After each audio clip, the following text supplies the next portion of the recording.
আজ আবার মাঠে টাইগার বাহিনী দ্বিতীয় টি-20তে শ্রীলঙ্কার বিপক্ষে ঘুরে দাঁড়ানোর শেষ সুযোগ। ম্যাচের তারিখ 12 জুলাই 2025 শুক্রবার। ম্যাচ শুরু সন্ধ্যা 7:30 বাংলাদেশ সময়।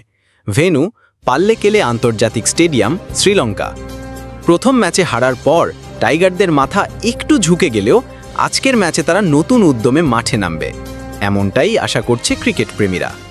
পারভেজ ইমনের মারমুখী ব্যাটিং, শামীম পাটোয়ারির শেষের ঝড় এবং নাঈম মিরাজের শান্ত ইনিংস, এই সব যদি একসাথে ফিট করে যায় তাহলে শ্রীলঙ্কার হাসিও ঠান্ডা হতে পারে।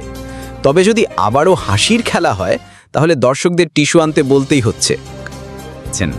155 রানের লক্ষ্য তাড়া করতে নেমে এমন স্বস্তিতে খেলে জিতেছে লঙ্কানরা, যেন ম্যাচের পর সবাই মিলে বিচে বারবিকিউ পার্টি করবে। টাইগারদের ব্যাটিং লাইন আপ এমনভাবে ভেঙেছে, মনে হচ্ছিল পিক আওয়ারে ঢাকার বাসে ওঠার চেষ্টা করছে সবাই। একে একে নামছে, কেউই গন্তব্যে পৌঁছাতে পারছে না। আর বোলাররা শুরুর ওভারগুলোতে বাউন্ডারি দিয়ে বুঝিয়ে দিয়েছে, ভাই এদিকে আশা না করলেই ভালো। তবে দ্বিতীয় টি-20তে আবার নতুন আশার আলো। টাইগারদের নাকি এখন ম্যাচ হেলমেট পরে খেলতে বলা হয়েছে, যাতে পরের ম্যাচে অন্তত প্রতিপক্ষের হাসির পাত্র না হয়। পারভেজ ইমন যদি আবার রাগ করে ব্যাট চালান আর শামীম পাটোয়ারি নিজের ইনিংস 5 বল থেকে 15 বল পর্যন্ত নিয়ে যেতে পারেন, তাহলে লঙ্কানদের রণশক্তি একটু হলেও কমে আসবে।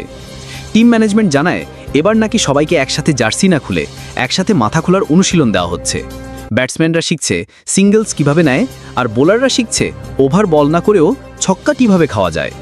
দর্শকদের জন্য বার্তা, দ্বিতীয় ম্যাচের টিস্যু নিয়ে বসে থাকুন, কাঁদলেও লাগবে হাসলেও। আর টাইগারদের বলুন, হারার আগে অন্তত লড়ো ভাই, জার্সির পেছনে দেশের নাম লেখা।